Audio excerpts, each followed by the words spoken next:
Michelle Tom. I'm a co-founder of Stop Sprawl movement, and as you just heard, for your information, this event will be recorded. I want to thank Matthew Higginson for that fabulous video, as well as Versacello, my neighbors, for their wonderful music. I am speaking to you from the traditional territories of the Erie, Neutral, Huron-Wendat, and Haudenosaunee and Mississaugas. This land is covered by the Dish with One Spoon Wampum Belt Covenant. Hamilton is home to many Indigenous people from across Turtle Island, and we recognize that we must do more to learn about the rich history of this land so we can better understand our roles as residents, neighbors, and partners. Next slide. Tonight's event is important. Each and every one of you have helped build this resistance movement in Hamilton as we work collectively to save 3,300 acres of farmland and create more vibrant, walkable neighborhoods. Over 16,000 people submitted an option 2 response in this summer's official city survey. Overwhelmingly, we've told City Council that we are watching and engaged. Over the next hour or so, we'd like you to listen to some of our members share the latest updates. Please use the chat to communicate your thoughts, feelings, and ideas. We have some important actions planned. You might have some ideas to add as well.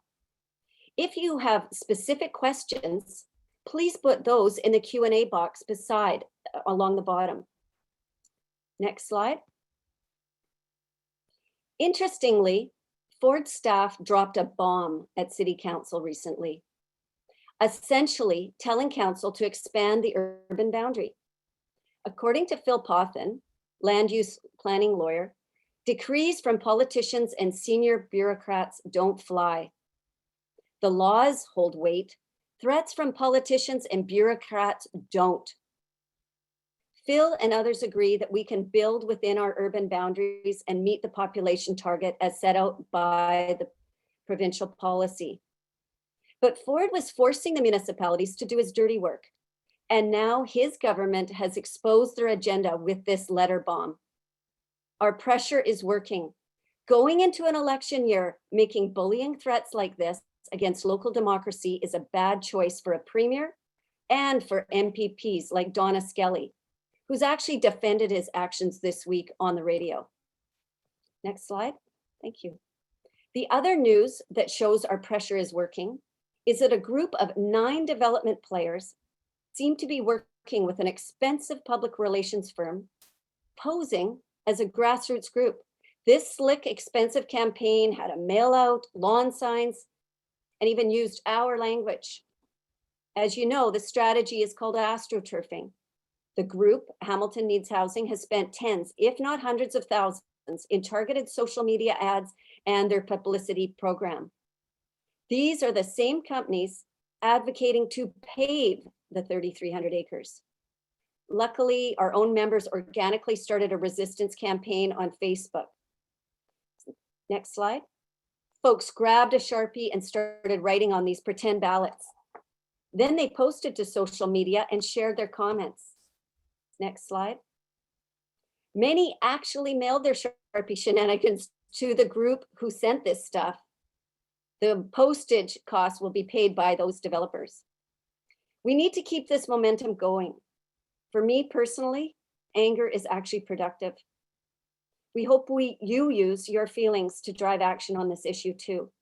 No one else is going to do this for us. We were up against some formidable forces, but we are part of an unstoppable, powerful movement. Thank you. Lily is now going to review our progress at Stop Sprawl. Over to you, Lily. Thanks, Michelle. Welcome, everyone. I'm just going to go through why we're here and what's occurred in the meantime from when this all started.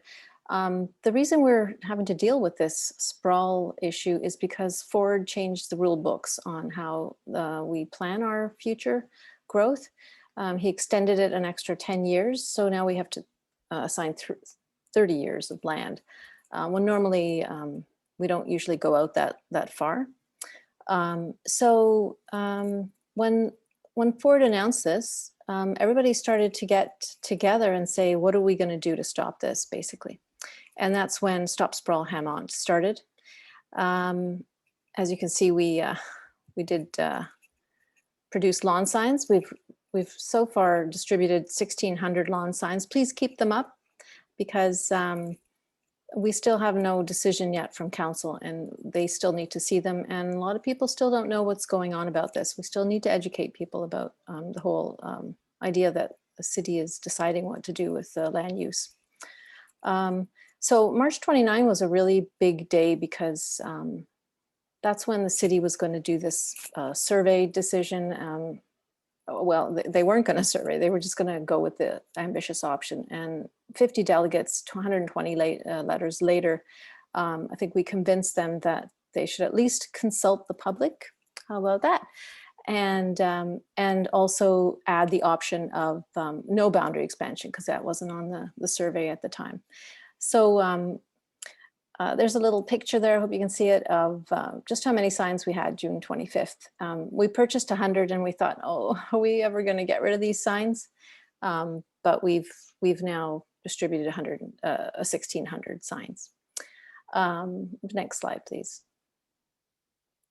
So to get in the news and to get our voices heard, we did a Stop Sprawl crawl on July 22nd. We started in Dundas and we made our way through the streets, and we stopped at City Hall. It's always good to tell City Hall and the media what we want as a way of getting our word out. In August, we delegated about an evaluation framework, and that was how the staff was going to weigh the no urban boundary expansion with the ambitious density. And so we were allowed to actually contribute to that. And then the city survey dropped.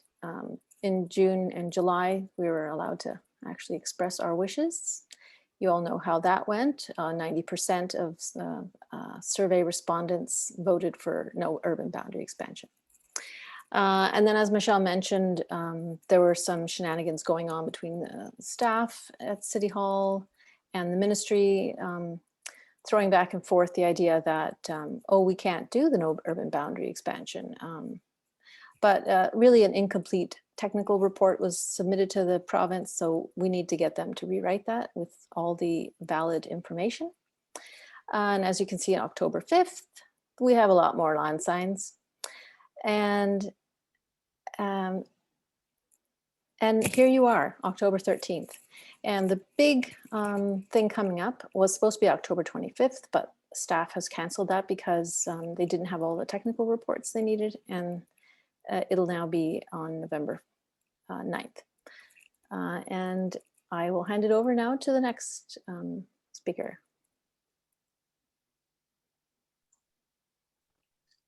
Next slide, please. Hi, everybody. My name is Nancy, and I'm also one of the founders of Stop Sprawl. And I really want to thank you all and welcome you all to our webinar tonight. I really want to thank you for taking your time out of your busy evening to help us push back against the Ford government and their rampant sprawl plans. This attack on Hamilton and the voices of 16,000 residents who voted no urban boundary expansion really must be countered. We pushed to stop the vote on March 29th, and we got it. We pushed for a survey, and we got it. And now we have to embolden our councillors to push back against Doug Ford and his developer buddies and their plans for our remaining unprotected Class 1, 2, and 3 farmland on the Hamilton Mountain. Next slide, please. Don't underestimate the power that you hold in your pen or your keyboard. In June, a permit to pave the Ancaster wetland was expected to be granted, but the Hamilton Conservation Authority Board and the developers who stood to profit never expected was a mobilization of the Hamilton community who wrote over 200 letters in support of saving the precious wetland. It was a shocking turn of events, and the meeting lasted long past just past midnight, but the permit was denied, and in the end, the wetland was saved. This is the power we hold. Collectively, we are a force to be reckoned with. If we continue to speak out and we grow our numbers, then they simply can't ignore us. Next slide, please. So tonight we're going to send Ford and our counselors a message right here and right now. There are wonderfully 300 people on this webinar at the moment. We have put a link in the chat to an email tool, which we have created just in the last short while.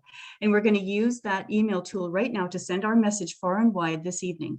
So if you can't access the chat, don't worry. You can also find the link to our email writing tool at our website, which is www.ssho.ca. And I'm sure somebody can also put that in the chat for me. Next slide, please. So this is an email writing tool. It's a really easy way to send our thoughts to whoever we want it to. And we're going to send our thoughts today to the mayor, to the clerk. So your letter will show up as part of the public record for the next Hamilton City Council meeting on this subject. Your letter will also go to the councillors, to our MPPs, both MPP Donna Skelly and MPP Sandy Shaw, who I see is here right now. And the person who most needs to hear from us, Premier Ford. So this is your moment to embolden our councillors and stand up for Hamilton and stand up to Premier Ford. Our councillors need to stand up to Premier Ford. So we have, oh, could you please change? This is what the email letter tool will look like, by the way. I'll speak to it a little bit more later, but I just want to familiarize you with what it'll look like. Next slide, please. So on our writing tool, we've left the subject line blank because it's really important that each one of us tell the story that we want to tell without it being a form letter. So tell the story about how this issue affects you, how it is for you personally. It's not a form letter, it's a letter from the heart from each one of us. And it can be short or it can be long, but it's best to keep it under 200 words. So a successful letter starts with an introduction and your ward number to catch the eye of your counselor. Tell them who you are, what you do, and how your experience has led you to choose no boundary expansion. A personal story is always more important. And a wise person once told me, don't bring facts to a feelings fight. So tell them how you feel. Next slide, please. So finally, I've just outlined here some bullet points to give you ideas of what you might want to mention, but I'm sure you have your own ideas as well. But it's important to pick one or two that you feel passionate about and get writing. With the amount of people that we have writing here tonight, I'm sure that all of our topics are going to get covered. So feel free to write about what you feel passionate about. So after you've clicked on the link, you'll be prompted to enter your name and address as you saw on the previous slide. This is so that counselors will know who sent the letter and they'll be reassured that we are in fact real people. Next, you'll come to a page listing all the recipients of your letter, and it's a pretty long list. So scroll down to the end of that list and you'll find the spot where you add your chosen subject line, and below that will be the body of your letter. So after you've hit send, your name and address will be appended automatically. And tonight, I had originally said that our goal for this evening was to write 200 letters. But now that we have 300 people here, I'm going to up it to our goal is 300 letters. And that might mean everybody here needs to write a letter, but it also could mean if you have a spouse or children at home, just forward the link to them. If they're in the other room watching TV, get them to write a quick email tonight too, because your letter could easily turn into 4 letters with just a little sharing. Once you've hit send and you've sent off your letter, do us a favor and just type done in the chat. That way we'll know that the letters are flying out and we want to see that word appearing over and over again.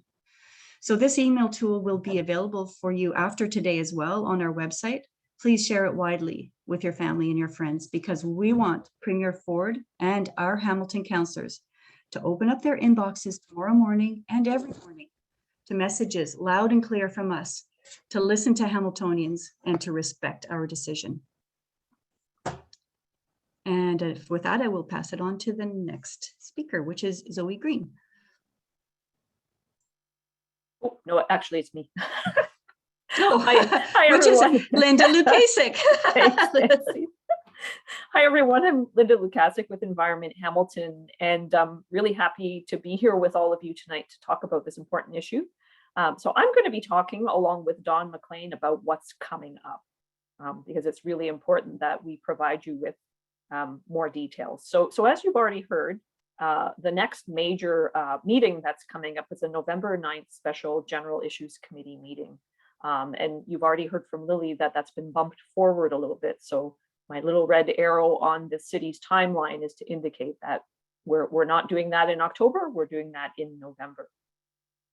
So we are now into the final critical stretch regarding urban growth management in Hamilton, and a decision from council regarding a no urban boundary expansion or a decision to expand the urban boundary into rural Hamilton farmland. So very briefly, before we delve into November 9th, I just want to highlight some other key points in the process that are coming after that. So you'll see on the timeline in December, we're expecting around the 5th of December, staff are going to be seeking authorization from council to consult on their preferred growth option. We don't know at this point whether that will be that same ambitious density option, which requires a large boundary expansion, or whether it will be something else. But stay tuned. We'll collectively be sharing more details with you about that. In January, the city is talking about a public open house, and that will be consultation on the preferred growth option. And again, we don't know what that will look like yet. In April, we can expect the final growth option will go to the General Issues Committee for approval. So that'll be another point where we can all weigh in. And then in May, there'll be a statutory public open house, and that's required under the Provincial Planning Act, because the city will then be taking that step of making an official plan amendment to formalize that final growth option. So you can see there's lots of important stuff coming up. But one step at a time. As I said tonight, I'm just going to forward the slide. Don and I are going to zero in on that November 9th GIC. And there certainly is plenty to focus on when you look at the agenda. We know for certain that these 4 items are on the November 9th agenda. And our goal here tonight between Don and myself is to encourage as many of you as we can to step up and do a written or verbal delegation on November 9th. So please reflect on that as we're sharing the details, or at least a high level overview of these items and why they're so important. So over to you, Don. Thank you very much, Linda. Let's just go through these one at a time. I'm going to have a look at the first 2, and then Linda, I think, is going to pick up the last 2. So all of you are aware, as been mentioned a couple of times tonight, there was a survey last summer in July, and the responses to those were released in September, and they overwhelmingly indicated that the people of Hamilton do not want to see an urban boundary expansion. 90.4% was the number for no urban boundary expansion. 5.9% was the number for the staff recommended urban sprawl, 3,300 acres of farmland lost. And that's the one, of course, that the developers group is pushing. And that's the one, it turns out, that the Ford government is pushing as well. But the people of Hamilton spoke very loudly and clearly, both in terms of their responses by email and in terms of the responses that were filled in the sheets that the city circulated across the city for your response. So that majority response was not only a majority across the city, but it was a strong majority in every ward in the city. So these are the numbers broken down by ward. This was a city table that was provided. And you can, if you can do the math here, we've done it, the lowest support for no urban boundary expansion was about 88%. So every councillor got the same message, that their constituents do not want a boundary expansion. They want to save farmland. They want to ensure that growth that takes place in Hamilton does not result in more loss of our farmland and more loss of our rural areas. Sorry about that.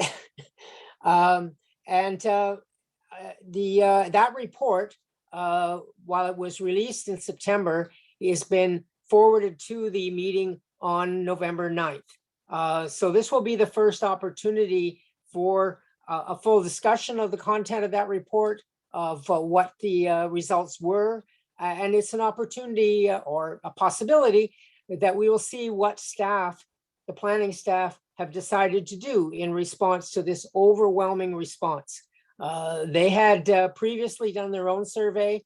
150 people filled that in. It was an online survey back in February, and had decided that the results of that, which didn't allow for a no urban boundary expansion option, that they were sufficient for them to go ahead and recommend their option 1 ambitious density sprawl onto farmland. So that one is up in front of us on the November 9th meeting. And it will be quite interesting to see. And everybody on this call, I'm sure, will be writing to the council and saying, hey, did you see the results of the survey? Are you a little uncertain about what it is that people want? Because it seems pretty clear. So let's go to the next slide, I think, Linda. Yeah. So the second thing that we expect to see on the November 9th meeting is an actual consultant study to evaluate whether the no urban boundary expansion or the ambitious density scenario are the best options. Which is the best option? And this sort of was sprung on us back in August. We were suddenly presented with a whole plan on how this was going to be done without any consultation. Number of us delegated, and we succeeded in getting council to grant an extra 10 days for people to make comments. And they certainly heard from us on August 6th as well. And the allocation process, you can see the 10 points that are being examined in here. And if you actually go through the details of these 10 points as they were provided in the report, in none of them, except maybe the last one, is there a what we call an objective way of evaluating which is the best option. So instead, we have very loose kinds of questions that could go either way, depending on how you feel that day or how you interpret the question. So on climate change, for example, you would expect that the first question, the key question would be, which of these two options will lead to the most greenhouse gas emissions, or which will lead to the most reduction in greenhouse gas emissions? Neither of those questions got asked. Instead, we got different kinds of questions about, will the option allow for somebody who lives there to do something about climate change? And we pushed back on that, and council actually pushed back on it as well. And they forced an alteration to the evaluation framework. On November 9th, we are supposed to see the results of the consultant study on this. This is something that was asked for by council, and it should be quite interesting in terms of how that plays out and what we how that gets presented, in both in terms of the result of the way in which the consultant examines it, as well as in the way in which council evaluates that consultant report. For our perspective, and I think most of yours, if you went through all of these things on virtually everyone, you would say option 2, no boundary expansion, is a better option. And that's what we will be expecting to come back from the consultants. But the process has been a bit mixed up so far, and we're not sure exactly how that's going to play out. So that will be on the agenda on November 9th as well. Thanks, Dawn. So I'm going to speak to the last two items that are on the November 9th agenda. And I get to start by talking about this controversial letter that was sent by the province through Ministry of Municipal Affairs and Housing to city planning staff on September 17th. The letter ended up on the September 29th Hamilton City Council meeting agenda as correspondence. Well, Michelle already shared with you that this letter was like a bomb being dropped. Here's a little bit more information about why, and bear with me, it's convoluted. We know that the September 29th council agenda was the first time that city councilors saw the letter from Municipal Affairs and Housing. The letter was in response to a letter City of Hamilton senior planners sent to the province on August 13th. In that letter, city planners requested feedback from the province on whether the various growth management options being considered for Hamilton, including the no urban boundary expansion option, conform with the provincial land needs assessment methodology. City staff said they needed a response back from the province by September 17th. And the same date, coincidentally, that the formal results of the city's urban growth survey were released. And I want to just note here, a land needs assessment, just in case you're not aware of what we mean when we say that, is a determination of how much land is needed to accommodate growth. The amount needed is profoundly impacted by projected population growth and the form of housing that is built. For instance, sprawling single-family homes need more land. The Ford government, as you've already heard, has changed the land needs assessment methodology. It's one of the provincial planning policies to make market demand a driving force when previous emphasis was on increasing density and intensification to drive more efficient land use. And we're all referring to this as the big sprawl because it is happening in municipalities across the Greater Golden Horseshoe. The city planner's letter included a technical report from their land needs assessment consultant, Anthony Laureus. The technical report provided some updates and underscored Laureus's view that a no urban boundary expansion option was not, in his opinion, doable based on the provincial market demand driven methodology. The technical report from Laureus was received by city planning staff on July 21st. So think about that. That was when we were all completing the city survey on urban growth management and letting the city know in droves that we don't support an urban boundary expansion. The provincial letter in response finishes with a warning that the no urban boundary option, quote, poses a risk that the city would not conform with provincial requirements. So the provincial letter caused a stir like a bomb, especially given where it has landed in the municipality's public process for determining where and how we want to accommodate future growth.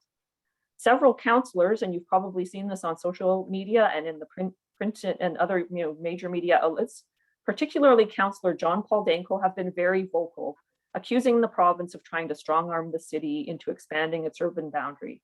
The province is being a bully. Councillor Clark has expressed deep concern about city planning staff's failure to share the city's consultants' technical update with councillors before it was sent on to the province, especially since this was done prior to council receiving the report I'm going to talk about next, the peer review of the land needs assessment that Laureus completed, and council requested that peer review.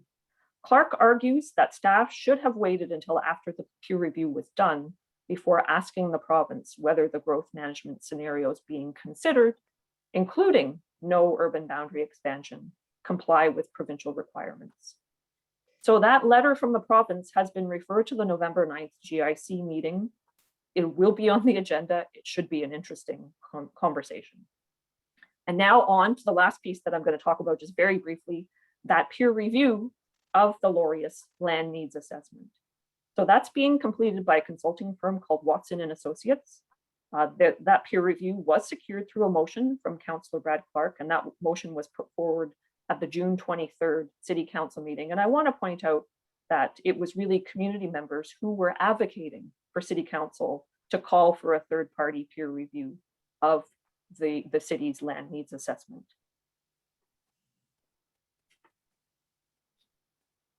Laureus's land needs assessment concluded that a massive boundary expansion of 3,300 acres was needed for Hamilton. And such an expansion will gobble up the remaining rural lands that exist between urban Hamilton and the provincial Greenbelt. Over 80% of this land is prime farmland. Some of the core elements of a land needs assessment are uncertain, including population projections 30 years into the future, And the land needs assessment methodology currently required by the province, again, is dominated by market demand, in contrast to the more progressive methodology put in place by the previous provincial government, which really placed a priority focus on intensification of urban areas. So the peer review could prove to be helpful, as some of the inputs to a land needs assessment are really subjective. Different consultants might approach them differently. For instance, Laureus appears to have made backward-looking assumptions rather than forward-looking ones when it comes to important considerations like demographic shifts and how these shifts could impact on the need for housing in Hamilton. For instance, think about the large generation of baby boomers who are aging right now. Will they stay in their existing single-family homes or downsize? As we move into the future, they'll have lots of great options along our LRT, whether it's a rental space or a condo. And if that happens, that'll free up existing single-family homes for a young family moving into the municipality. Well, Laureus appears to assume that all of those boomers are going to age in place. Emerging trends measured in other municipalities suggest otherwise. So that was a bit of a whirlwind tour highlighting some of those key items on that November 9th agenda. And I'm going to now hand it over to Zoe, who's going to talk to you about next steps. So over to you, Zoe. Thanks, Linda. Want to move on to the next slide. So we're just wrapping up the presentation section of the event this evening. We can see that a number of you have questions and answers. Feel free to post those into the Q&A chat, Q&A panel. We will be having time after the presentations to address your questions. I just wanted to summarize some of the details and some of the specifics that you've heard from my fellow Stop Sprawl Ham Aunts Coalition team members. So important dates, you want to mark your calendar. November 1st, we're going to be having a Delegate 101 session. Perhaps it's your first time delegating to the city. Come and pick up a few quick tips. You can learn more about the process and what's involved. It can feel a little bit daunting at the beginning or if it's your first time, but the counselors really do appreciate hearing the personal stories and personal delegations. Writing letter is also an option, and Stop Sprawl Hammond will be circulating some details following the event this evening. And of course, the November 9th General Interest Committee, you've heard several people speak about that this evening. So that's a big one to watch for. We're anticipating a lot of interest, and there's some really important steps in this process, and this issue will be information will be presented at that meeting, discussed at that meeting. So stay tuned. With respect to the letter tool that you've been introduced to this evening, it's just gone live this evening. So thanks to all of you that have taken the time already to send your letter. You can also grab the link after this evening's webinar. You can grab it from the ssho.ca website. The email link will also be circulated in the follow-up correspondence. So what we'd really like to encourage you to do is to share it with a friend. Fill it out yourself, share it with family members, share it with a friend, tell 2 friends. You can, one of the best ways to help continue building momentum is to talk to people, talk to your neighbor, your family members, speak with other people in your community, speak with other groups that you might be part of, you might be members with. Spread the word. This truly is a grassroots movement, and it's all about people like you that have taken the time out of your evening to take part in a webinar. This process is going to be going on for a bit longer, some more months ahead. Thanks for your continued support. Spread the word, and we're really hopeful that we can bring some more public into the fold and keep that momentum going.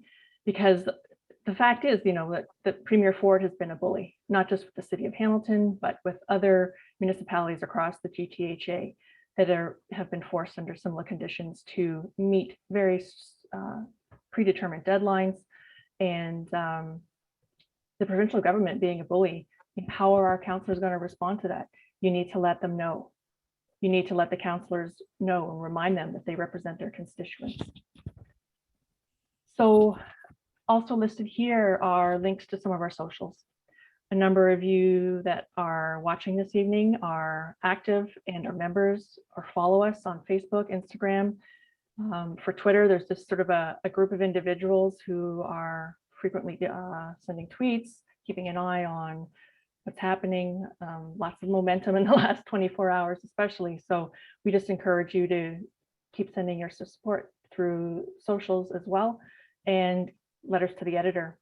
Classic pen to paper or fingers to keyboard. Send in an op-ed, send in a letter to the editor.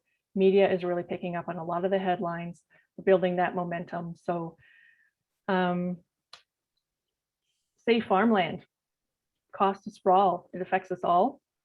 Don't let Ford be a bully, right? We don't want him to, don't let him hammer the hammer. These are some of the things you're going to hear. So on that note, I am going to check in with my co-presenters, and we are going to have some time for questions and answers.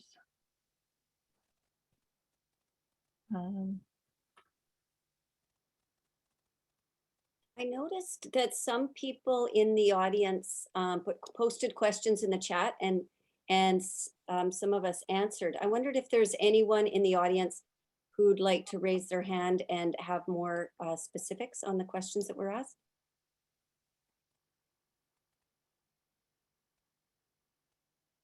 Oh, we've got a couple that have raised hands.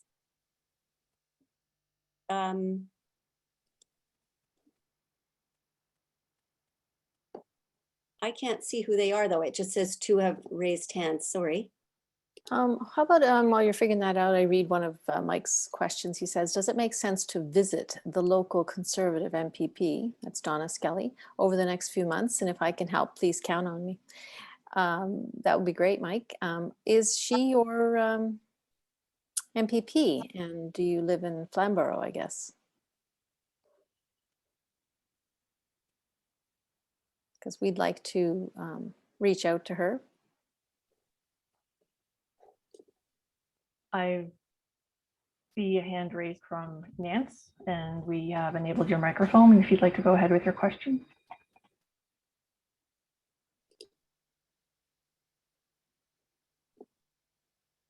Is Nance still with us, or did you intend to have your hand up?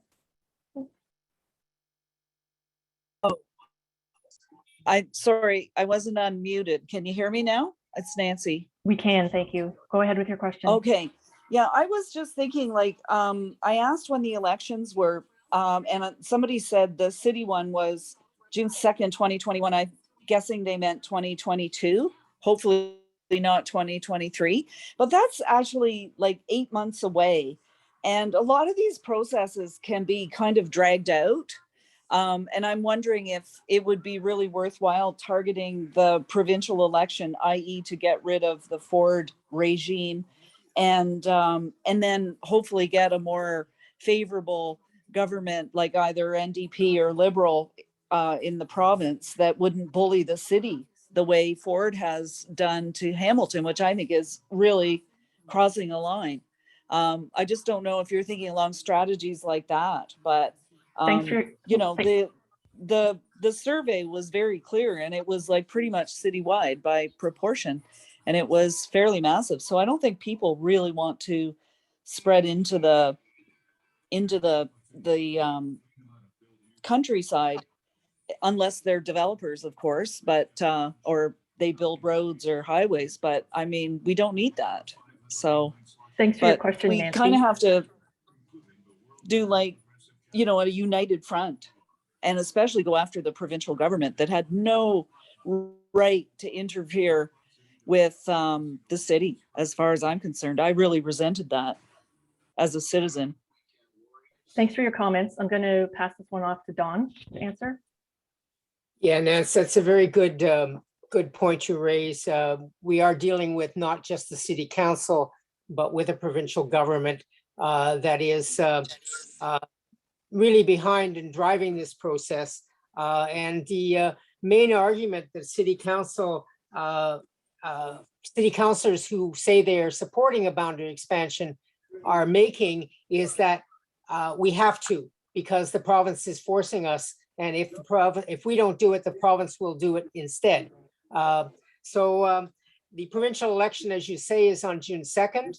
And the fact that the provincial election is very near, at the time when this debate is still going on, not only in Hamilton, but across the Greater Golden Horseshoe, is quite significant, because this is obviously not a time in which we have some confidence, or council has some confidence, that the government they're going to be dealing with on June 3rd is going to be the same one. And this government, as has been pointed out tonight, has changed all the rules, and those rules could all get changed again. The planners who are saying we have to do this because of the existing rules need to have in their head that those rules are a result of a particular provincial government that is it's on a lifeline at this point. It has 8 months left in its mandate, and as far as them trying to impose something on Hamilton, they can issue their threats. But I kind of doubt that they want to end up in an election campaign where municipalities across the Greater Golden Horseshoe, who comprise by far the majority of the population in Ontario, are all saying, stop pushing us around, stop bullying us, stop doing this to us. So both fronts are important. At this point, we're facing a city council decision sometime in the next few months. And that city council decision is one which has a particular focus, but don't forget about the provincial government. And we have one conservative MPP in Hamilton, Donna Skelly, as was mentioned, and the votes that came in for the survey from all of her constituents were the same as they were for the rest of the city, overwhelmingly opposed to expanding the urban boundary. So the more that Ms. Skelly hears from people saying, what are you talking about? And why are you trying to push this around? And why are you pushing this nonsense? The better off we are. Can I just interject and say that I know that we want Jennifer to have a turn next, but I'm wondering, since we have the environment critic, Sandy Shaw, in the audience, I wondered if she wanted to comment about provincial election issues and such. Are you in the audience there, Sandy? And could you raise your hand if you are? Thanks, Sandy. You could speak.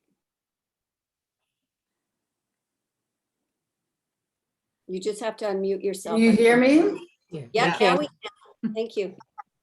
Thanks for having me on. Yes, I would say that everything you said is correct about Doug Ford.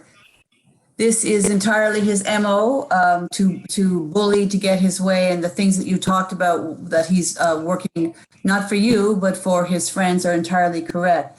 I did write a letter along with our leader, Andrew Horvath, to tell City Council essentially we're opposed to the urban boundary expansion, but also to encourage them to make the decision that this is their decision to make, that they were democratically elected. Doug Ford doesn't respect democracy or other levels of government. If you've seen, with what he did in Toronto, cutting the city council seats in half. So, the two things that, are important from my perspective, one is that we do not expand into these class 1 farmlands. We know the impact that they have on the environment. I am the environment critic, and I see across the province all kinds of assaults on the environment from this government. I mean, just this past long weekend, they approved the Bradford Highway and they've exempted themselves from any environmental assessment. So there's no limit to what they'll push through to deliver for their developers and their donors and their buddies, really. And so this is about protecting our environment. It's also about making sure that City Council, as you said, hears loud and clear that, you're watching and that they should have all the information that they need before them to make this decision, because it is their decision to make, none the least of which is the survey that you have that you made happen. If I could just say to you, incredible folks, that wouldn't have happened without your intervention. And the City Council have heard the results of the survey. I also mentioned that we, as Ontario's official opposition, NDP, wrote to the Auditor General and asked her to investigate how the Ford government came up with these growth targets. Because these growth targets, by our opinion, are flawed. They're probably politically developer-driven. And if you're basing decisions on flawed numbers right off the bat, you're getting the wrong results. And so that the City Council needs to see the results of that as well, so that everything is very transparent as they make their decision. And finally, it's exactly what you said, Dawn. This bullying, this threats, this intimidation. That's how Doug Ford does business. And again, I want to say what you've done here in Hamilton is remarkable. Again, because I see what goes on across the province. You are leading the province in your resistance to this kind of knuckle down way of Doug Ford doing his business, really. And that I think you're going to be an inspiration to other city councils and other municipalities who will be emboldened by what you've done. And yes, June 2nd, 2022, there will be a new government. I cannot believe that Doug Ford will be the premier again. And we will hopefully the damage that he's done isn't extensive and that we can undo some of it as well. So thanks for giving me a chance to share what we're doing at the provincial level. And I think I shared in my chat the letter that we wrote to City Council. It's in the chat, and that I'm planning to delegate as well on November 9th meeting to share as well. So thanks, everyone. Thank you, Sandy, for attending this evening and sharing all of the information with us this evening. Next question, we are going to go to Jennifer Davis. If you could unmute yourself, please. Oh, hi, I'm Jennifer Davis and I live in... Oh, you just muted yourself again. Sandy just answered the question that I was going to ask, which was, how did Doug Ford come up with these projected growth numbers and to take over this much farmland here in this area? It just seems like it's kind of a crystal ball. And I was on a meeting a week or so ago with John Paul Danko, and he said as long as he's been a councillor, which I think is about 15 or 20 years, he said he has never seen the city meet its targets of population, which, until Doug Ford came along was 20 years, and now he's extended it to 30. So it just seems like it's a really crystal ball number. And I know around our area, they're selling off large portions of farmland along Rymel and Garner Road for warehouses and whatnot, like a cornfield. Yeah, so I just don't know how they got these numbers. It seems like, I guess Sandy doesn't either. Thanks for your comments, Jennifer. Yeah, so thank you. Linda, did you want to add something to that before we read the next question? Sure. Oh, sorry. This is what happens when you have a cat when you're on a webinar. Just pulled my headset out. Yeah, just very quickly, I think, Jennifer's raised some really important points. And I guess the challenge here is that their population projections and allocations. So to a certain degree, there's an attempt to direct population growth to certain municipalities. So I think that's something we also need to be concerned about, because does it make sense to be allocating population to certain areas in combination with forcing a land needs assessment methodology that has market demand as a driving force? So the combination of those two things means no surprise that we're seeing a big land grab and a push for there to be more sprawl in some of the outlying GTHA municipalities. So it's flawed on a number of levels. And the 30-year time frame makes it even worse, because how can you trust projections that are made out over such a long period of time? Even experts who do this sort of work will say, 30 years is how the heck do we know? 10 years ago, did we know we'd be facing the struggles that we have with the pandemic? I mean, it's a ridiculously long time frame, and it's risky given that all of this is being pushed right now in the thick of a climate emergency. Thank you, Linda. I'm going to read a question that came up in the chat for in the Q&A. Just confirming it hasn't already been answered. It was just regarding how the projected growth, how future growth could be accommodated within the current urban boundary. Some people are seeking clarification on the proposed boundary expansion versus if it could be handled within the current urban boundary.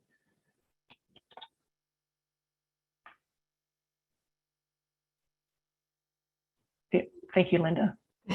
I can get the ball rolling because I love talking about this.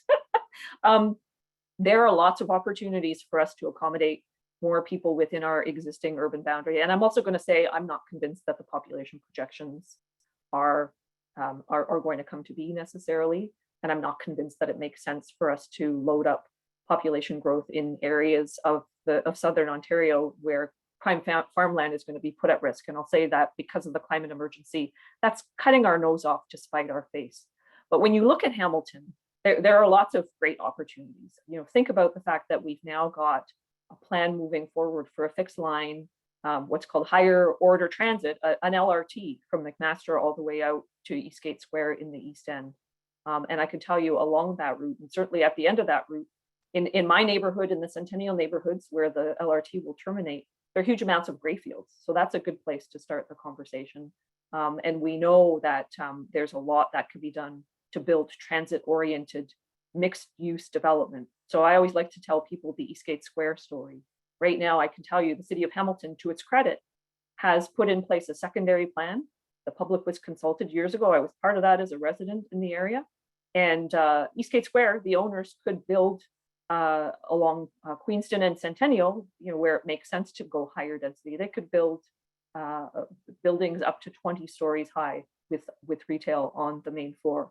So we've got those kinds of opportunities in locations that right now I can tell you are seas of parking lots. So change is coming and it has to come. We need to be figuring out how to rebuild our communities and accommodate more people. But you know, also recognizing that it's not just that one extreme, the higher density. There's gentle density, and we're having great luck. I just saw fantastic pictures of a garden suite that a family has just moved into in the lower city, and more people are choosing that option. And then of course, in between the 5+ stories and the garden suites and single family homes, we've got all kinds of opportunity for missing middle where we can achieve a whole lot in many locations in our city. So it's a positive thing. It's going to make us more climate resilient moving forward, which is going to be essential, but it's also going to provide more options. So a range of options for housing, and that range comes with a range of costs associated with making those choices. So much more likely we're going to see the housing crisis addressed by focusing on accommodating more people within our urban boundary. Thanks, Linda. We're going to take another question from attendee Craig, if you'd like to unmute yourself. Thanks, Zoe. Hi, everyone. Linda, thanks for sharing the timeline earlier. I didn't realize the subsequent steps after November 9th. And my understanding was on November 9th that council was voting and making an irrevocable decision. Is that the case, or is there still opportunity after November 9th to influence the decision? I can start and maybe others want to chime in. No, so there's a little bit of confusion because we were led to believe we might see at this meeting staff seek authorization from council to consult on a preferred growth option. So that was taking us closer to something definite. We probably won't see that happen till early December now. And then, you know, as you saw in that timeline, the more formalized steps will come in the new year.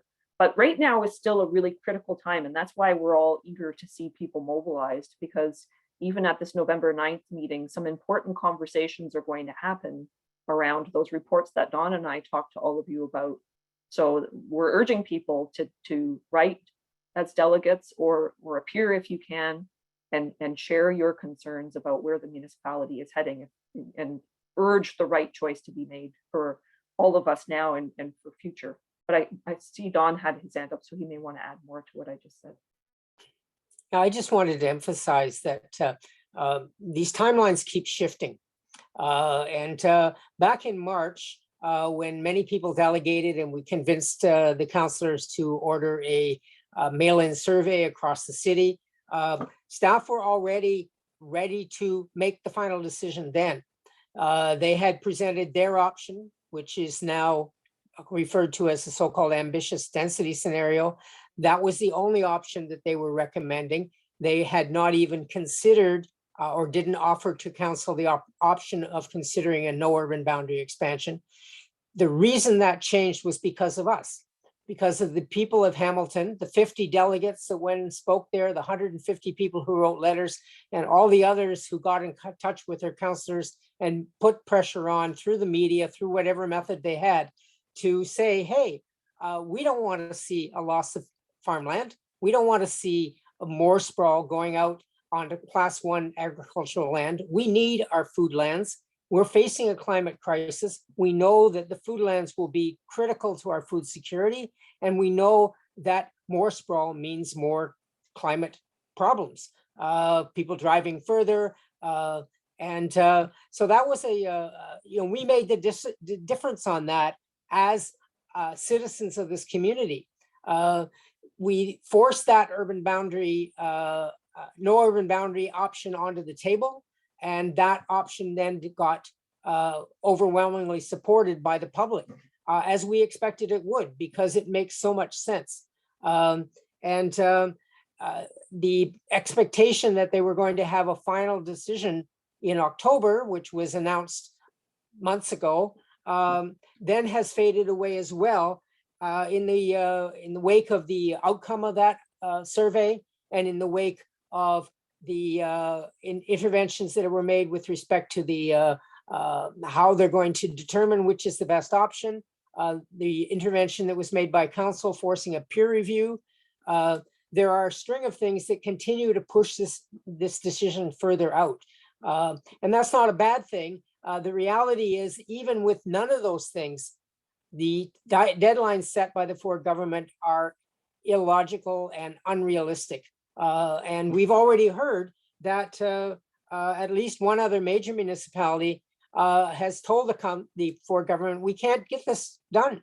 It's not possible to meet your deadlines.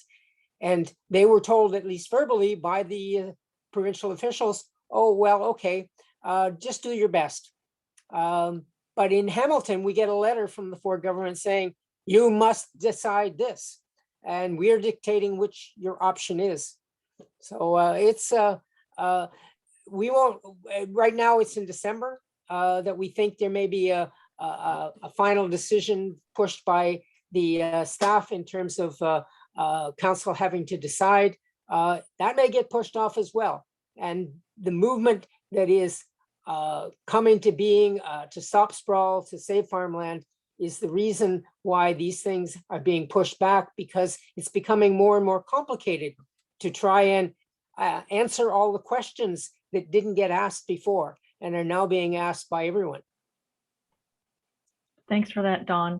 I'm just looking at the time. We're at 8 o'clock. We do have some more questions we would love to go through with you, so we would encourage you to stay on with us. There are others within the group this evening that are monitoring questions. Is there one that they would like to raise, one that's jumped out? Michelle, would you like to? Yeah, Thank you. Norman's got an interest. Norman Newbury, welcome, Norman. He's got an interesting question. Councillors and planners always claim that homeowners will not support more density in their zoning. What response is most effective at this point? I'm wondering if Linda wants to give that a go. Sure. Yeah. And Norman, I'm not going to lie, this is a challenge. And part of the frustration I have is that we don't talk enough in communities about shifting in different directions.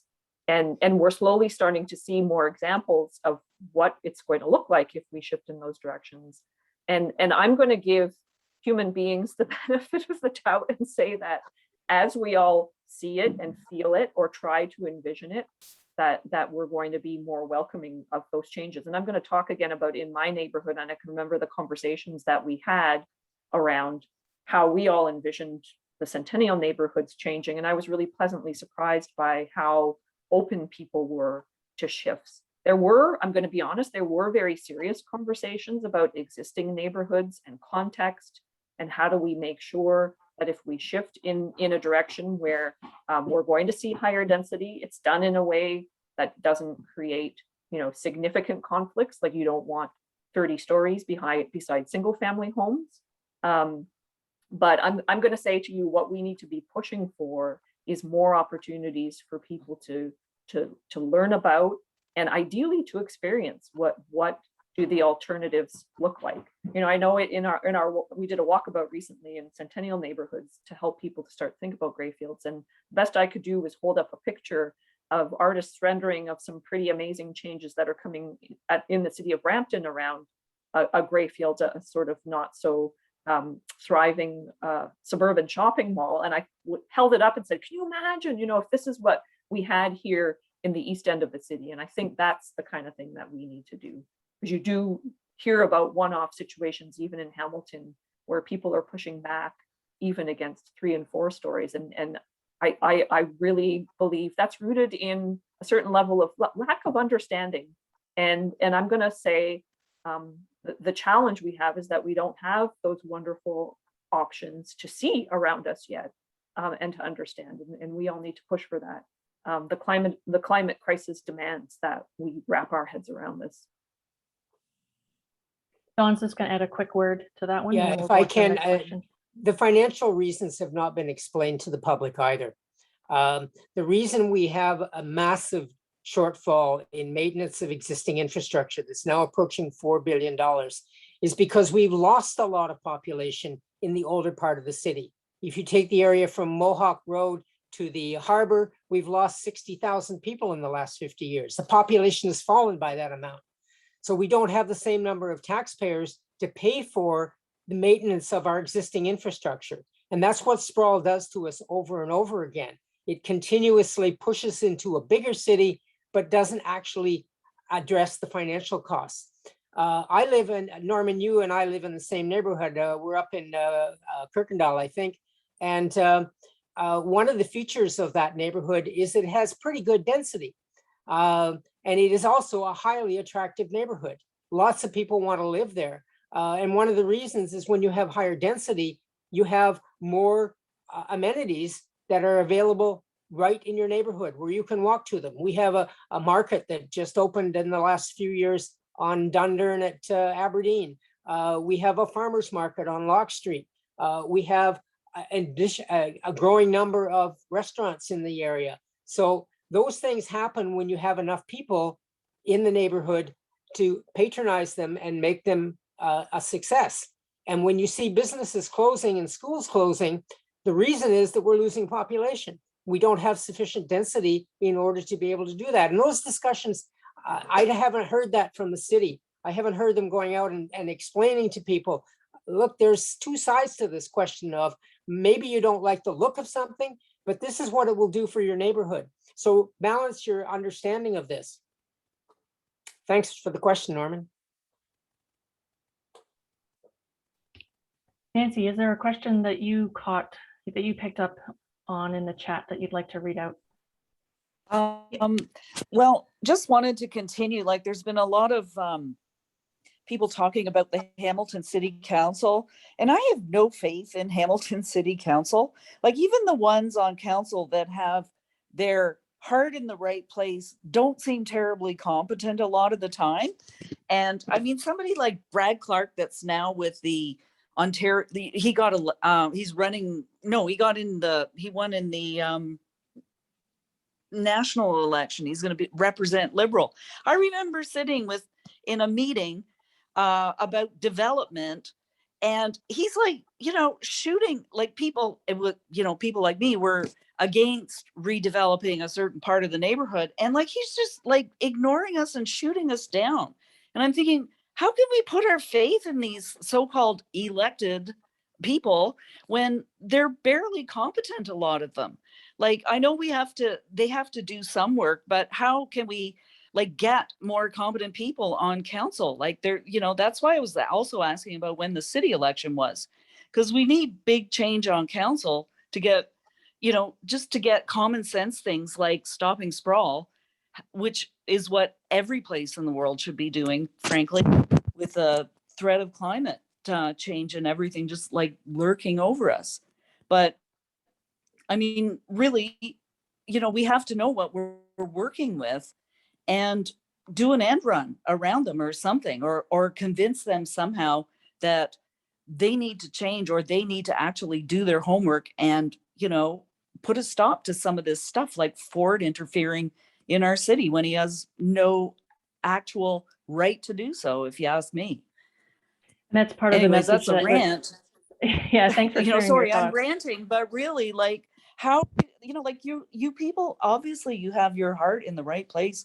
You're smart, you've studied the issues, but where's that going to translate into the people that can actually get things done, which would be the people in our city council, our provincial government, and possibly our federal government as well. Thanks for your comments, Nancy. And that's part of the message that we've been trying to share this evening is it's really important that all of you who are constituents of this city, councillors need to hear from you directly. They know, they've seen the survey results, they've seen the headlines, but some of them still need to ramp up a little bit on connecting with their own constituents, hearing from the public, really understanding the scope of what this proposed urban boundary expansion could mean. I'm going to switch over here to Nancy Hurst. Thanks, Nancy. Well, that leads into one of the questions that I found earlier in the chat, which is which councillors are on side with us. And I think it's really important also to recognize the councillors who have come out in favor and in support and had their pictures taken with our signs, and they regularly speak out in favor of a no urban boundary expansion. So I'll name the ones that we're aware of that have verbally come out and said they're in favor. And those are Maureen Wilson, Narinder Nand, John Paul Danko, Arlene Vanderbeek, recently Esther Pauls, also Judy Partridge. Now we also believe that Councillor Farr, Councillor Johnson, and Councillor Clark, they're certainly supportive and they've helped us along the way, and they appear to be on our side. They just maybe haven't come out specifically, to my knowledge, and spoken publicly about their support. Oh, Michelle's, you're going to say Councillor Farr? Yeah, he said he's told the Durand Neighborhood Association, and I think it's in our minute. So yeah, he definitely has. Okay, super. So we've got yeah, quite a few councillors on side, and what we could also use is to support those councillors and send them a couple of letters of thanks, because they've come out early and they're not holding their cards to their chest and waiting to the last minute to show their position, and we appreciate their support of us. So if we're going to count all those up, we've got 2, 4, 6, 8, 9. The mayor has come out and being kind of a flip-flopper, in my opinion, saying he's always supported no expansion, and then he kind of did a little flop and said that he doesn't like how this is turning into a referendum, which is what it is. So I think the mayor needs a little encouragement as well. Thanks, Nancy. There was first off, thank you for your patience, those of you. I know there's a lot of questions coming in, so we are trying to sort through them. If we have missed your question, please feel free to post it again in the chat so that we can refocus on the remaining questions that there might be out there. Michelle, is there a question? Oh, thank you, Lily. Zoe, hi. I just wanted to mention, if you do live in Flamborough or Binbrook or Mount Hope, or if Donna Skelly is your MPP, and you'd like to help us, can you email us at info@ssho.ca? I'll put that in the chat, so we can connect about how. Yeah, great, thanks, Zoe. Maybe we can put some lawn signs near her home, get a writing bee to her, or meet with her and explain what our concerns are directly with her. Thanks. Thanks, Lily. Michelle, is there Yeah, there's a question here, and it's from Ann Washington, and I want to do a shout out to Ann. She's been a fabulous Stop Sprawl member. This is a collective of people standing up in a resistance movement, and Ann has been a stellar person in terms of canvassing and getting lawn signs out. Like, we couldn't be where we are today without her. And her question is this: with higher densities, what would be the risk of no green space? Buildings keep going up. Are additional green spaces required as part of getting that permit? I understand that subdivisions require that. Is that a question that perhaps Linda could answer? I could start, then I'm going to ask Don to weigh in because I know he knows the ins and outs of the development charges and parkland dedication fees and that sort of thing. But here's what I'm going to say. We definitely need to focus more on greening up existing highly urbanized areas in our city. So on that note, the city is very close to finalizing an urban forest strategy. So one more thing you can all do if you care about this, we're pushing for a more ambitious canopy cover. That's going to be really important for creating more nature all around us, whether it's on a streetscape or a private development or in a city park. So 40% is the canopy cover target that we want to aim for. So that's one thing to think about. We also need the municipality to take more steps where green infrastructure is concerned. So we all keep hearing about the challenges that our wastewater system has when it rains a lot.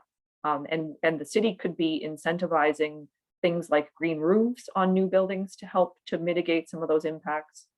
Maybe even incentivize pervious surfaces. So if somebody makes that choice, it'll get them in a better place. And I'll tell you, at Environment Hamilton, we've been advocating now for, oh my gosh, I've lost track of how many years, 5, 6+ years, for the city to put a stormwater fee in place. And that will be really important. With incentives, that could also help us to see more greening of the urban area. And that ultimately is going to be very important to, as more people are living within the urban boundary, we want to strike that right balance and obviously continue to protect our parks within urban Hamilton. We're really lucky we've got Niagara Escarpment running right through the city. That's a huge plus. But greening up in other ways can really help to enhance by giving people visually around them more green. And that will also help us with ramping up biodiversity within our urban areas. So I'm going to just, if Don, you could probably explain just the allocations through development and redevelopment fees, because I think, for us, basic understanding of that is useful too. You're muted, Don. There is some requirement for new development to provide for park space. Sadly, that has been waived a number of times, and sadly, it has also been converted to a cash in lieu. So new subdivisions and other kinds of development take place, and no new parkland appears as a result. So this is something that is a problem both in terms of sprawl and in terms of redevelopment within the city. Redeveloping within the city gives us the opportunity to convert the thousands of acres of parking areas and the oversized roads that we have into green space. That's going to be a critical part of increasing the population in Hamilton without creating a city that is less habitable than it is now. It needs to be much more habitable, as Linda is pointing out. So there are rules in there, but they're not well enforced. The development charges is not actually part of the green space equation. It's actually a parkland dedication fee that is required from all new development, including building condos in downtown Hamilton, all the way out to expanding on farmland and losing green space by building new subdivisions, all the roads and services that go with that, rather than making use of the lands that we have already and converting more of those into green space. Thanks, Don and Linda. Michelle, I think there's a question that you might have. Do you see that? Or I can just go over the other posting here. There's a couple of people asking, or we've seen in the headlines about the costs of housing, and we know that it's not just an issue in Hamilton, but it's a nationwide issue. Would any of our panelists like to speak to those who may feel that expanding the boundary may somehow, how is that going to affect housing prices, or will it?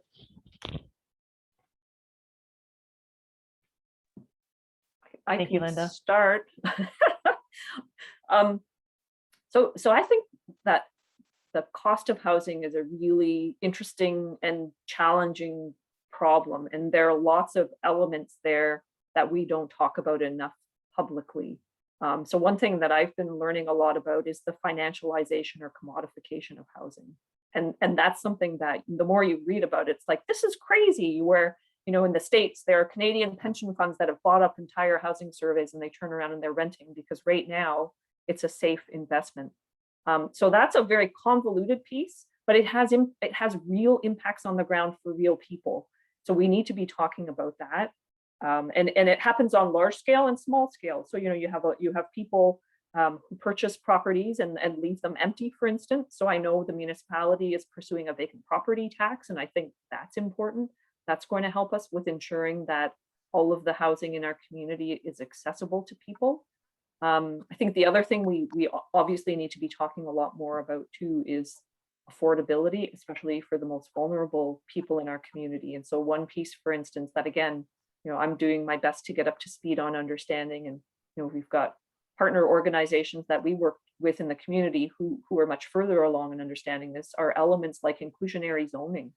So there are tools that municipalities can use to go in that direction and require developers putting up new developments to help to support the provision of more affordable units in the community. And I think that's another piece on the, not just on the options side, but on the cost side. So geared to income or even affordable. So sometimes, you know, below market is still considered affordable, but it's, you know, it's still fairly costly. So thinking about those sorts of things as well in our community, I think there are lots of elements of housing and a housing affordability that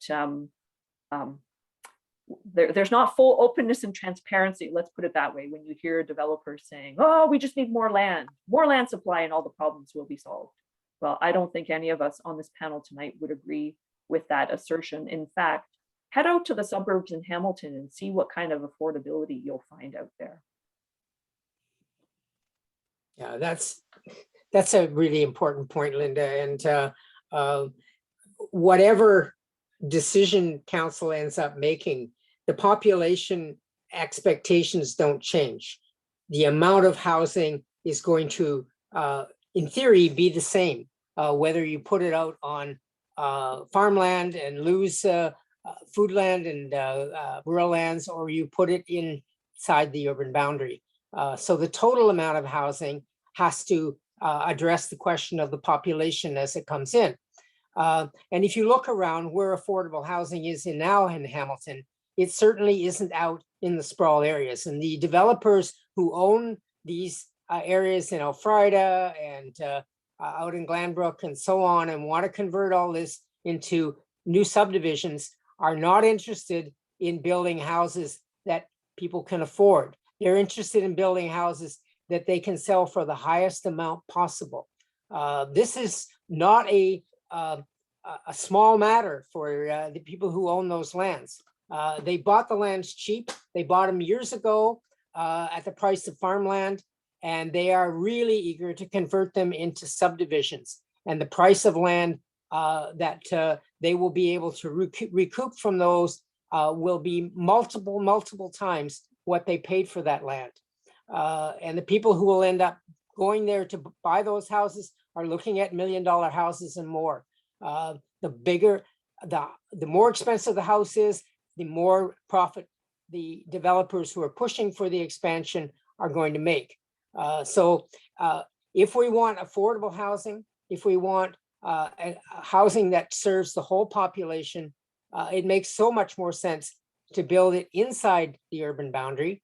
And that's where you have buildings, older buildings maybe being converted into apartment units or other ways in which you can increase affordability in the community. And the rules in terms of imposing affordability, the inclusionary zoning that Linda's talking about, those can be applied in the downtown. They can be applied right across the area within the urban boundary to ensure that we get more. So that's another thing that council has to be more active on. And the provincial government, which doesn't seem to be actually very interested in affordable housing, it only seems to be interested in expanding the lands that the developer friends can build on and build very expensive houses. And at the end of the day, if you are in a situation where you are financially challenged to put a roof over your head, then living out in the sprawl areas is obviously not the way to go, because you won't be able to afford a car to get anywhere. And that will be a critical piece. And you won't be able to afford the housing either, because that, as I said, that's not going to be built in low income housing. It's going to be built to make as much money as possible for the people who are waging this campaign to try to confuse people. Thanks, Don. And that's actually a good segue into some recent news. And Michelle is going to speak to that and answer a question from one of our attendees.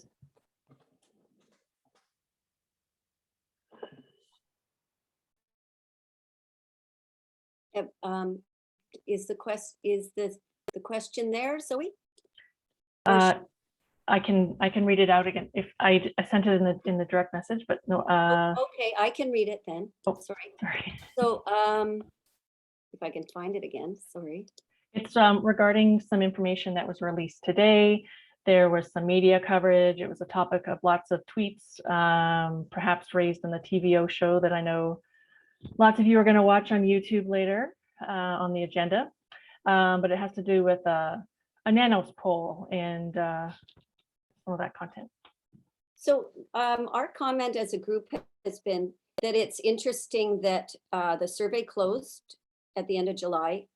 People had the ability to participate in that. We were all warned. In fact, we were very careful to stop adding our points of view or promoting the survey once it closed. We respected that. And yet this paid polling system, which cost lots of money, came out and was released just recently. We know that over 18,000 people participated in the official survey, and yet only 700 participated in this sample of phone calls to residents with landlines. Our results were over 90% said they wanted a firm urban boundary. Their poll only had 38% polling for their option 1. So it really had a sad outcome. And it also makes us concerned that this group of 9 development industry players are trying to buy democracy.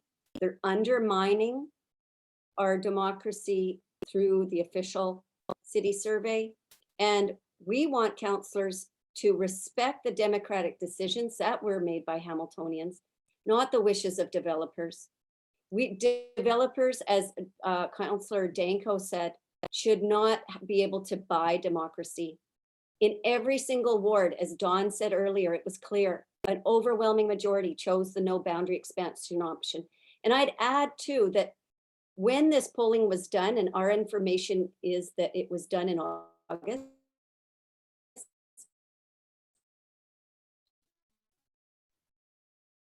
people didn't have access to the understanding that sprawl will cost each taxpayer $465 more, and that infill development within our current urban boundary will actually save money. So that is just to get started. Anyone else would like to chime in? Thanks, Michelle. We had a little trouble with your audio there, but I think the main gist of it came through. Did anybody want to add to that? And I'm just mindful of the time here. The questions seem to be slowing down. If there's any sort of burning questions that our attendees still have, again, please just post them into the chat. We may have overlooked them. I just want to add to that poll that was done by Nanos.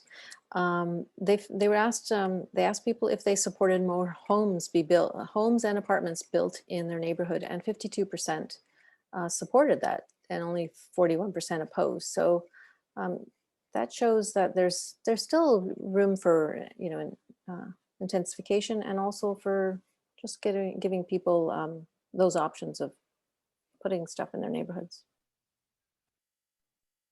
Thanks, Lily.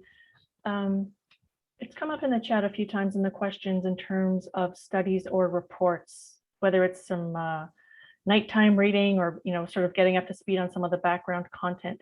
Maybe some of our panelists or attendees, if there's resources that come to mind, they may wish to share that link in the chat. Also, if there's a map handy, somebody has a map that could show the boundaries in question, we have some people that would be interested in seeing that. Looking through the last questions here, I think we're just about wrapped up. One piece to add is that Hamilton's being watched closely, how this unfolds in Hamilton. A number of reasons for that. Hamilton seems to just sort of be at the leading edge, if you will. It just by chance where Hamilton was in planning for the next official plan and considering the next growth moves. Then when Ford government changed so many of the provincial land use policies in 2019, the implications affect Hamilton, of course, and all of the other municipalities in the province. There are many municipalities in the GTHA that are facing similar pressure from the Ford government. Linda may wish to add a bit to that, but there was a question regarding other municipalities that are in the same boat. Yeah, so there are, you know, right around the Greater Golden Horseshoes, municipalities are going through similar, you know, what they call a municipal comprehensive review and working to conform with all of these often not so wonderful provincial policies. So there, I can tell you absolutely there are other communities with organizations, some of them grassroots, some of them larger, working away on this issue. So I would say if people are interested in understanding more about that, Environmental Defense, and you've probably heard about them, they're a national not-for-profit environmental organization. They're doing lots of work in Ontario through their campaign, and they're the ones who generated the hashtag the Big Sprawl. And so it's worth going to their website and looking at the resources there around the Big Sprawl. There's an associated campaign called Ontario Yours to Protect, which focuses on a whole bunch of stuff, but right now is a little bit preoccupied with this challenge of sprawling municipalities. And I should say, well, we've got you on the call right now. They've got a session coming up, and I'm going to blank on the date. I think it's October 28th, with former Mayor of Toronto, David Crombie. David is also the former chair of the Greenbelt Council, and you may remember they all resigned en masse because of the Ford government. And Lorena McKennett, who's quite the activist on a lot of these issues as well, will be part of a webinar coming up. So I'd encourage all of you to sign up for that. That will be, I can tell you that in that session, you'll hear from Phil Pothen, the land use planner, the land use planning lawyer who was referenced earlier, who works at Environmental Defense, is going to be speaking at that session too, and it'll give you a good sense of what's happening in other parts of the Greater Golden Horseshoe. Thanks, Linda. And that session with Environmental Defense is on the 28th, and it's 6:30 till 8. Thanks. So Michelle, I'll hand it over to you, and then we're going to start to wrap up. Yeah, last point. Building on what Linda said, Wellington Water Watchers has a wonderful full-day conference happening this Saturday, October 16th. It was in your newsletter today from our MailChimp, and there will be many speakers, including Margaret Prophet, Jane Vogel, myself, and others, talking about the sprawl issue, also talking about other related issues like highways and gravel issues. So I can try and throw that link in the chat too, if someone else would like to wind up the call. Thank you. Thank you, everybody, for your questions. There's a lot of material. There is a lot related to this issue of the matter of sprawl. There's different opinions, but I think that's where the value of having conversation and having community gatherings like this, we can learn more, we can share our experiences, our thoughts. We thank you for taking the time to join us this evening. There will be an email following up with some of the resources or some of the events that we have described, the details on the delegation workshops, and of course the new the letter tools. You can send in your letters to councillors and the premier. On behalf of the Stop Sprawl Hamont group, I'd like to thank you all and keep up the support. Let's keep this momentum going because we're doing, we've got the attention, we're in the headlines, and we need the support of people like you to carry us the last few months. So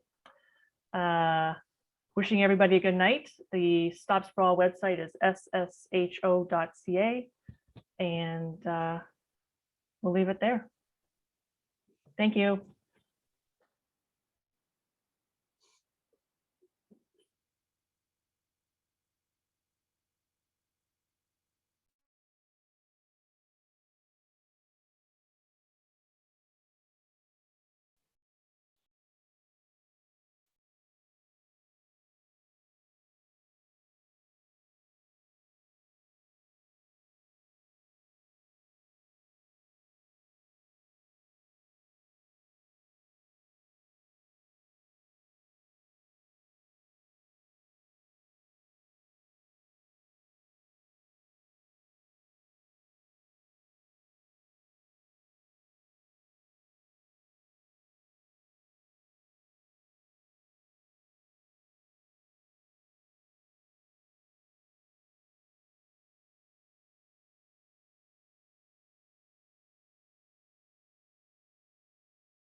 Okay.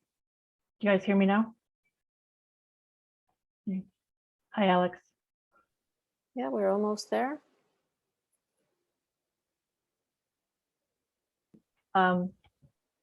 We can.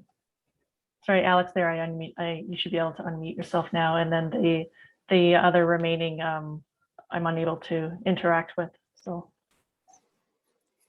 And the Hey, 7 sorry, is just I us. left my thing on, so I thought this went really, really well. But I wasn't hovering to try and be like, oh, I want to chat. I was just No. was in another That's tab okay. writing emails. And I hope by removing people, I hope they don't get an offensive message out there. And I just thought, either we either do that or just, set up another call. So hopefully that I think that process doesn't. the message they get is this meeting has ended. Okay. And I see that Veronica is still showing. Veronica, are you there? Or Veronica, I'm not sure if you can hear us still. We've wrapped up the formal session of our meeting. It's still recording too, eh? Oh, shoot. Okay, I'll stop that. Thank you.